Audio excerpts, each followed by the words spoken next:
Welcome the anointed ones. The most dangerous lie ever told about the chosen one was that they never cared. Let that sink in. Not that you were crazy, not that you were angry, but that you were heartless. And somehow, that lie spread the fastest. Now here's the cold truth wrapped in a velvet glove. It's always the ones you loved the hardest who scream the loudest that you never cared. The people you bent over backwards for, they'll tell the crowd you barely even leaned. But why?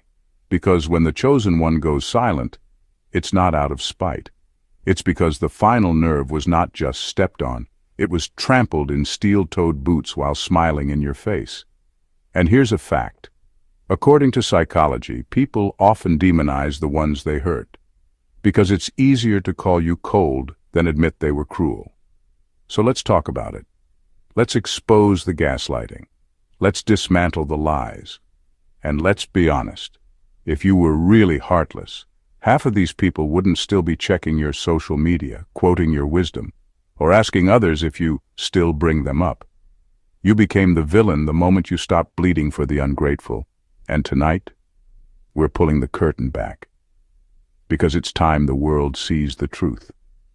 You didn't stop caring, you stopped playing dumb. Welcome to the most necessary conversation nobody had the guts to start. Let's begin. Number 1. They confused your boundaries with bitterness because they benefited from your lack of them. They say you're heartless because you stopped giving them what they never deserved in the first place. That's not heartless. That's survival. The truth is they confused your kindness with weakness for so long that the moment you set boundaries, they had no choice but to paint you as bitter, selfish, cold. They were used to feeding off of your empathy, your silence, your loyalty. They were never actually interested in love. They were addicted to access. And when you finally said, no more, that was the end of their free ride, not the end of your compassion. The only reason they call you heartless now is because they were benefiting when you didn't have boundaries.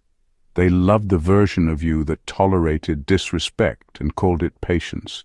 They adored the version of you that overextended yourself just to keep the peace. You showing up over and over again after being disrespected, lied to, drained. That was their definition of love.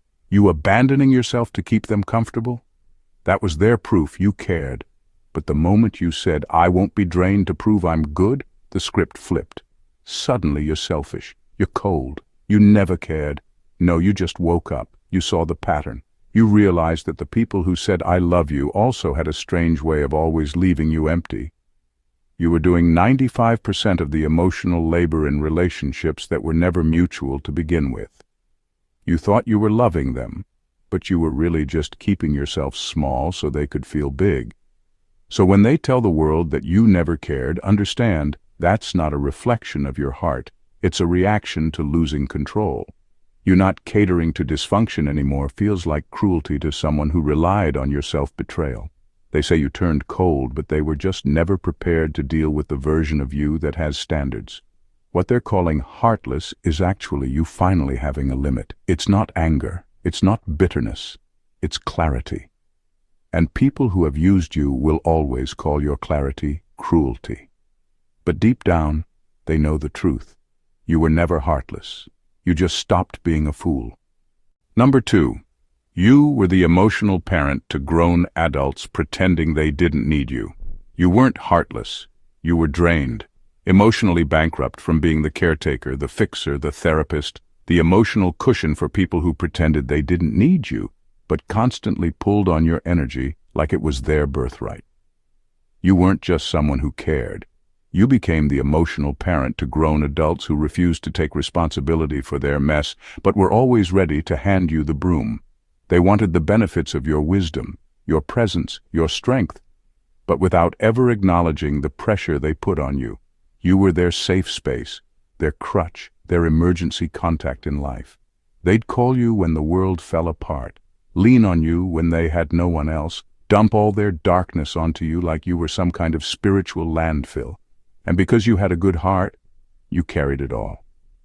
You listened, you forgave, you showed up even when your own soul was heavy. But here's where it broke you. They never showed up for you. Not once. Not when you were hurting. Not when you were drowning. You needed them to be solid just once, and they disappeared, played confused, got quiet, suddenly forgot how to care. Then when you started pulling back, they flipped the narrative, said you switched up, said you were cold. No, you were just tired of bleeding for people who made you feel guilty for needing anything back. These people were never powerless. They just played small because they knew you'd step up. They weren't incapable. They were comfortable. You made it easy. You became their emotional insurance policy, and when you canceled the coverage, they claimed abandonment, said you never cared. But caring doesn't mean being a doormat. Love is not servitude. They used your empathy as a tool of manipulation. Your compassion became their convenience. And when you finally said, "I can't do this anymore," they labeled it as betrayal. But here's the truth, they'll never speak out loud. They didn't lose you because you stopped loving them. They lost you because they never truly loved you back. They just loved your ability to carry what they refused to face. You weren't heartless, you were overused. Number 3, you didn't stop loving them. You just realized they were weaponizing your love. You didn't stop loving them. You just finally realized they were using your love like a leash, pulling on it whenever they felt insecure, lost, or in need of attention. Your love was never met with appreciation. It was met with entitlement. The more you gave, the more they expected, like it was your job to constantly prove your worth. And when you finally got the courage to cut the cord, they didn't respond with reflection. They responded with revenge. They started lying on your name, calling you heartless, all because you stopped playing the role they cast you in. You were never cruel to them. What hurt them was that you finally put yourself first. For the first time, you stopped running in circles trying to explain yourself to people who never listened. You stopped begging to be seen by people who only looked your way when they needed something. They weren't mad because you were unloving. They were mad because you stopped allowing them to exploit your love and still feel like the good guy in the story. They could have cherished you. They could have met you halfway. But instead, they pushed every button, tested every limit, and kept gambling with your loyalty like it was bottomless. They weren't prepared for the day you'd run out. You used to accept breadcrumbs and call it a meal, and now they're offended that you're starving in silence instead of begging at their emotional table. You didn't stop caring. You stopped chasing. And to people who were used to watching you beg for basic decency, that looked like heartlessness. But it wasn't. It was self-respect. It was clarity. It was the moment you saw through the manipulation and understood that real love doesn't have to be earned by proving how much pain you can tolerate. They'll never admit it. But deep down, they know you were the one who truly loved them. They just got so used to abusing that love, they thought it would never end. And now that you're gone, they're rewriting history to protect their pride. But the truth doesn't change just because it makes them uncomfortable. You didn't become heartless. You just stopped participating in your own betrayal. Number 4. They say you're heartless because you no longer react, but you outgrew the performance of pain. They say you're heartless now because you don't cry in front of them anymore. You don't fall apart, don't argue, don't explain yourself for the 100th time. You used to be the one who reacted, who wore your pain on your sleeve, who tried to fix everything, who overcompensated just to keep the peace. Now you're quiet, detached, focused, and to people who are addicted to your emotional chaos, your peace looks like ice. But it's not coldness, it's evolution. They were comfortable when you were in pain, because your pain kept you predictable. As long as you were emotional, they still felt they had control. As long as they could provoke you into defending yourself, they were still the center of your world. But now, you don't flinch, you don't chase, you don't entertain their games. You're no longer showing up to the performance, and that terrifies them. You're not reacting, not because you don't feel, but because you've mastered the art of protecting your energy. They mistake your silence for indifference, but it's actually wisdom. You've learned that not everything deserves a response. Not everyone deserves your vulnerability. You've stopped bleeding in front of people who clap for your pain. And now that they can't access your emotions, they're calling you heartless, But what they really mean is, I can't manipulate you anymore. Your stillness is loud to them because it reminds them of what they lost. When you stop responding, they're forced to sit with their own dysfunction, and they hate it. They say you never cared, but the truth is, you cared too much for too long. Now you care in silence, in distance, in boundaries. And because your love no longer looks like suffering, they claim it doesn't exist. But you didn't stop caring. You just stopped performing. You healed. You elevated. You evolved past the cycle. And now your peace speaks louder than any argument ever could. And that's what they can't handle. Number 5. They told everyone you changed, but you actually returned to who you were before they traumatized you. They're out here telling everybody you switched up, that you changed, that you became distant, cold, hard to reach, but the truth is, you didn't change. You came home to yourself. You stopped being the version of you that was created out of fear, out of people-pleasing, out of emotional survival. You stopped showing up as the overgiving, over-apologizing, always available version they molded with manipulation and guilt. And now that you're back to who you were before the trauma, confident, clear, unapologetic, they're calling that heartless.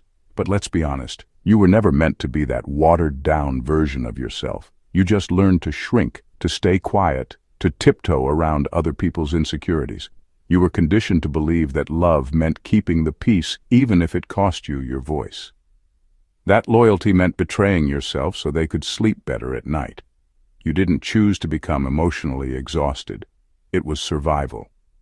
You became who you had to be to make it through the chaos they created. Now that you've peeled off the layers, the guilt, the shame, the second-guessing, and returned to your center, they don't recognize you. They're uncomfortable with the real you because the real you isn't easy to manipulate. The real you doesn't beg to be chosen. The real you has boundaries, standards, and self-respect. They can't guilt you into submission anymore. That's not a lack of love. That's healing. They got so used to the version of you that bled silently just to make others comfortable.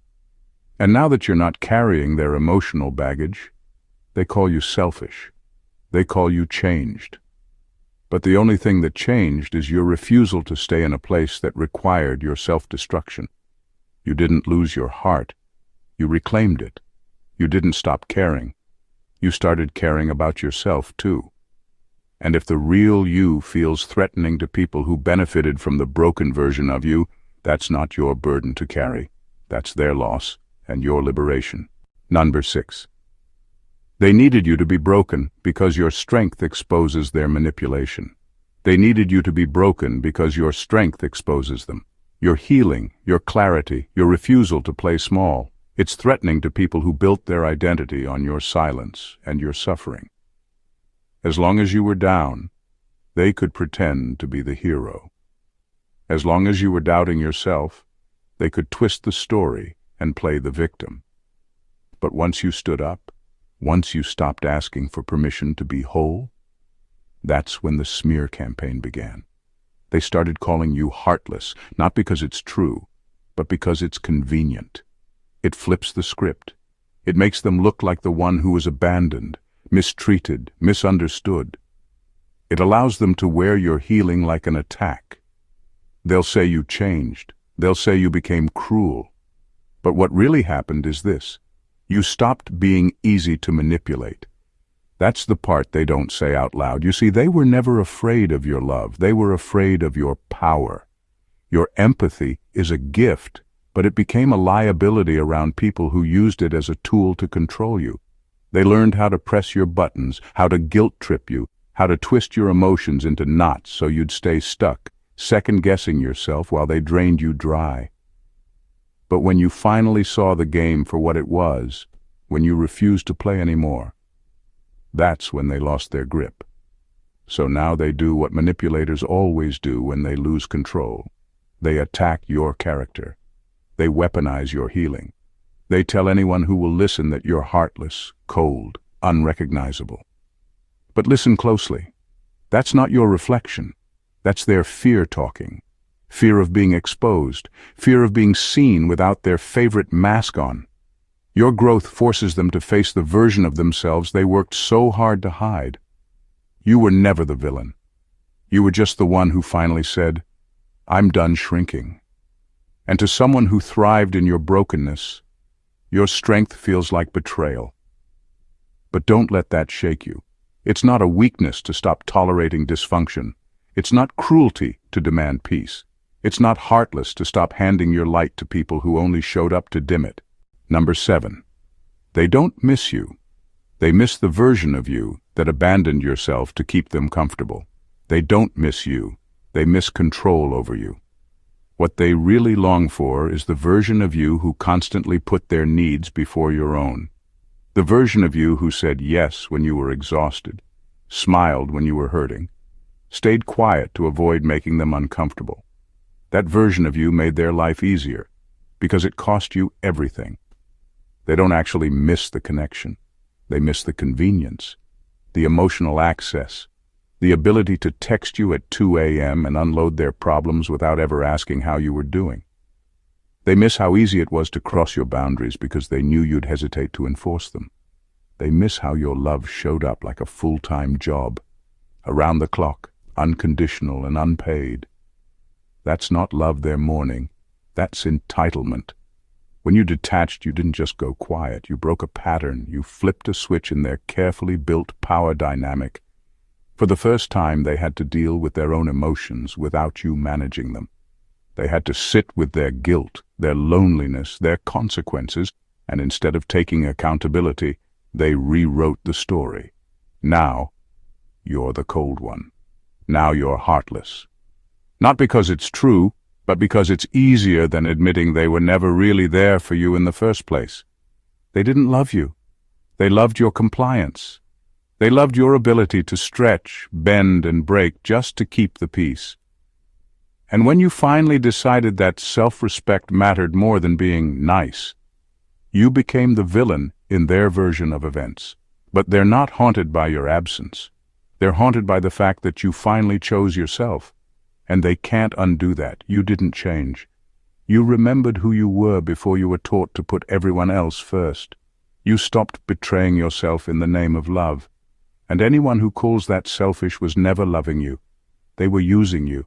Now that the performance is over, all they can do is miss the mask they helped you build. But that mask is gone, and you're not going back. Number 8. They told lies about you because the truth would force them to confront their own reflection. They didn't lie about you because they misunderstood you. They lied about you because the truth was too uncomfortable to live with. If they told people you were patient, loving, generous, and still walked away, they'd have to answer the one question they can't stomach. What did you do to lose someone like that? And they're not built for that kind of honesty. So they rewrite the story. They don't just bend the truth, they bury it. They paint you as the villain because it distracts from their behavior. They say you switched up, that you became distant, that you were selfish, but they never tell people about the nights you stayed up crying for a connection that kept breaking you. They never mention the times you forgave what was unforgivable, held space when they gave you nothing, or stayed loyal long after they stopped deserving it. That part gets erased. They don't want to be seen as the person who emotionally neglected someone who only ever showed them grace. That reflection is too raw, too real. So they go into defense mode, and their first line of defense is to attack your character. Not because you're heartless, but because you walking away revealed a side of them they worked hard to keep hidden. Your departure became a mirror they weren't ready to face. They know the truth. They know you didn't walk away because you wanted to hurt anyone. You walked away because you couldn't keep betraying yourself to maintain a false peace. You walking away was your last act of self-love. But that truth makes them look small. So instead of owning their part, they project. They manipulate the narrative. They cry victim while hoping no one notices the emotional weapons they used behind closed doors. They turned you into a cautionary tale because admitting the real story would mean admitting they lost someone rare, someone real, someone they never truly deserved. But that's not your cross to carry anymore. Let them talk, let them twist, because deep down they know. The truth doesn't go away just because it's inconvenient. And one day, their reflection will catch up to them. whether they're ready or not. Number 9, you were always the mirror, and people who hate themselves will always blame the reflection. You were never the problem. You were the mirror. And the thing about being a mirror is, people don't always see you for what you are. They see themselves through you. And when they don't like what they see, they don't question the image. They attack the reflection. That's why they called you heartless. That's why they spun stories. That's why they made you out to be the villain. Because the truth is, your presence exposed everything they were trying to hide. You didn't expose them by speaking. You exposed them by being, by staying kind when they were cold, by telling the truth when they lied, by offering patience when they were cruel. You didn't have to fight. Your calm alone called out their chaos. Your self-awareness made their denial harder to maintain. Your boundaries made their manipulation stand out in sharp contrast. And instead of doing the work, they did what cowards do. They blamed the one thing that made them uncomfortable.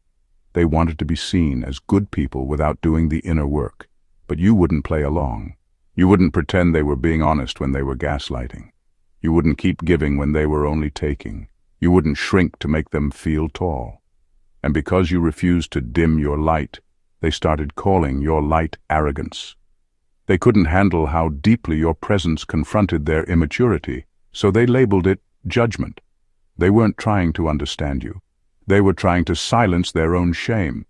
You were the mirror, and that meant people saw their fear, their dishonesty, their selfishness reflected back. And instead of growing, they smashed the mirror. Not because they didn't care, but because they cared more about comfort than character. They cared more about image than integrity. And you, simply by being real, threatened that illusion. So no, you weren't heartless. You were just honest. And for people living in denial, honesty is the most dangerous thing of all. They didn't hate you. They hated what you made them see. And they'll keep running from mirror to mirror, breaking every one, until they finally realize the reflection won't change until they do. Number 10. They knew you were real, but real feels like rejection to the fake. They always knew you were real. Real in a world full of masks and half-truths. Real in your emotions, your boundaries, your unwillingness to settle for less than genuine connection. But realness isn't always welcome, especially to people who thrive in illusions. To them, your authenticity felt like rejection, because it held up a mirror they weren't ready to face. You didn't dance to their tune. You refused to play their games of manipulation and control. You didn't stroke their fragile egos or pretend everything was fine just to keep the peace. You showed up as yourself, raw, honest, sometimes messy, but always true. That kind of presence disrupts comfort zones, and discomfort breeds resentment, because they were used to the version of you who tolerated dysfunction, who masked pain with smiles, who sacrificed boundaries for approval. When you stopped performing that role, they felt abandoned. Not because you left them, but because you left their expectations behind. And when realness replaces performative love, it often feels like a cold slap to those who never learned how to love genuinely. So instead of recognizing your growth, they twisted it into cruelty. They labeled your honesty as harshness, your boundaries as coldness, your silence as indifference. But none of that is true. You simply stopped participating in a drama they scripted to suit their own needs. Your refusal to play their dysfunction game threatened their control, so they pushed back hard.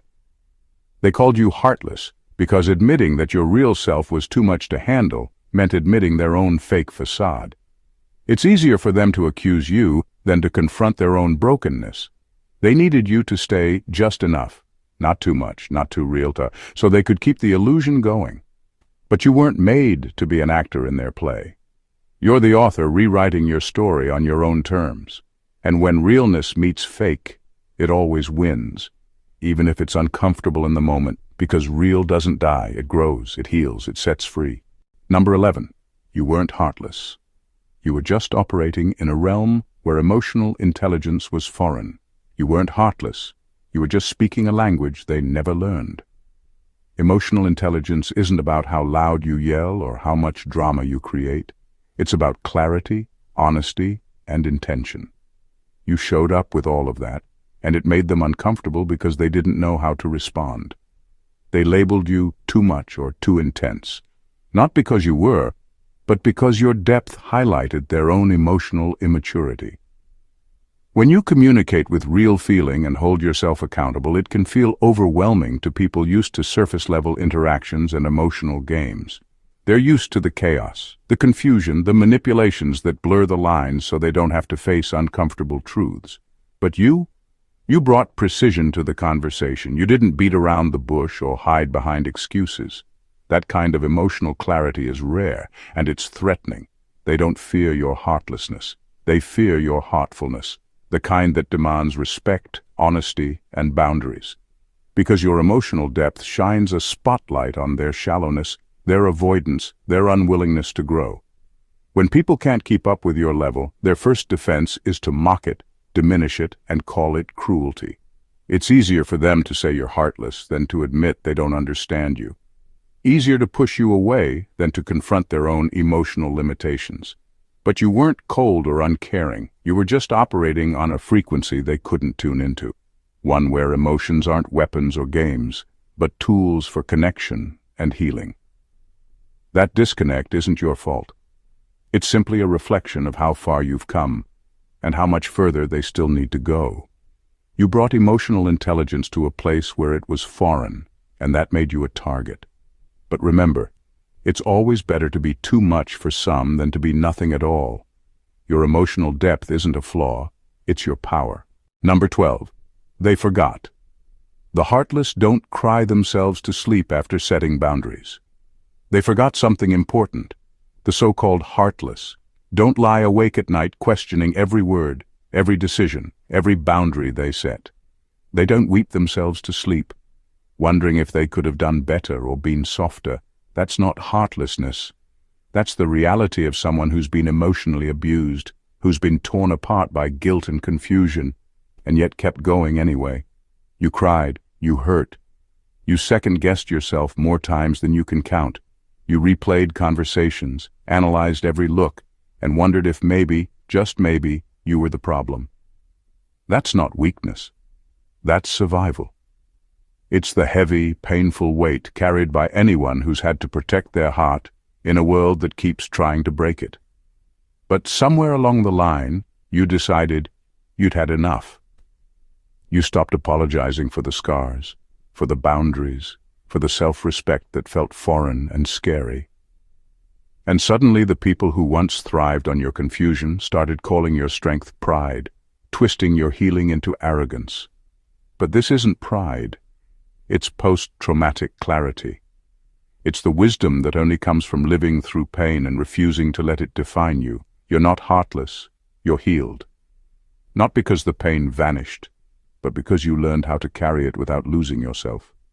You found peace in the chaos, strength in the struggle, and clarity in the confusion. And that clarity terrifies the people who tried to keep you small. They called you heartless because they couldn't understand what it means to survive with an open heart. But you did. You survived, and you're still standing, clear-eyed, unshaken, and unapologetically you. That's not heartlessness. That's resilience in its purest form. Number 13. They called you heartless because their manipulation lost its power over you. There was a turning point, a moment when their usual tricks stopped having any effect. Guilt trips that once made your chest tighten no longer landed. Their endless sob stories meant to pull at your heartstrings and trap you back in bounced right off. That's when everything shifted and the accusations started pouring in. They called you heartless, cold, uncaring. Not because you truly were, but because you were finally unreachable. For years, their manipulation worked like clockwork. You bent, broke, and reshaped yourself to fit their demands, hoping to keep peace or salvage love. You swallowed your pain, ignored red flags, and carried the weight of their emotional games like it was your responsibility. But eventually, something inside snapped. You stopped responding to their triggers. You stopped playing by their rules. That unreachability was terrifying for them because it stripped away their control. If you couldn't be moved by guilt, couldn't be cornered by pity, they lost their power. And when manipulators lose power, they get desperate. They twist the truth, flip the narrative, and attack the person who just stopped dancing to their tune. Calling you heartless was their defense mechanism, a way to reclaim the story and confuse anyone watching. They wanted people to see you as the problem, not their abuse. It's easier to blame you for being cold than to admit they pushed someone so deeply to detach for survival. But here's the truth no one wants to admit. Being unreachable wasn't a sign of lost compassion. It was a sign of self-preservation. You didn't lose your heart. You protected it. You learned that sometimes the kindest thing you can do for yourself is to stop answering the calls that break you. And that's the strongest kind of love there is. For yourself. They called you heartless because their manipulation lost its grip. But you finally found your freedom. Number 14. They're not mad you didn't care. They're mad you stopped letting them pretend you were the problem. They're not mad that you didn't care, because deep down they never believed you didn't. What really drives their anger is that you stopped letting them pretend you were the problem. You refused to be the scapegoat, the easy target for their blame. You walked away from the twisted story where you were the villain and they were the innocent victim, and that shattered their world. For years they crafted a narrative to suit their needs, a story where your feelings were exaggerated or ignored, where your boundaries were painted as coldness or cruelty. They needed you to carry the weight of their faults so they wouldn't have to face their own. But when you rejected that role, they lost their script. So now, they tell anyone who will listen that you changed, that you became heartless, that you stopped caring. But the truth they'll never say out loud is this: you were the only one who ever truly loved them, not with blind devotion or empty words, but with a depth and sincerity they weren't prepared to receive. Your love came with demands for respect, honesty, and growth, things they weren't willing or able to give. They couldn't handle your realness because it exposed their weaknesses. Your strength became a mirror reflecting their own inability to love themselves or others properly. And instead of facing that reflection, they turned their frustration outward, accusing you of coldness to hide their pain. You weren't the heartless one. You were the only genuine love in their story. And when that love no longer fit the role they needed, they pushed back hard. But remember this: love that's true doesn't break. It only reveals what needs to be healed. And you, by stepping out of their narrative, gave both of you a chance to be honest. Whether they take it or not is on them. Your part was to stop being their scapegoat and start being your own salvation. In the end, being called heartless is never about you. It's about them wrestling with a truth they refuse to face.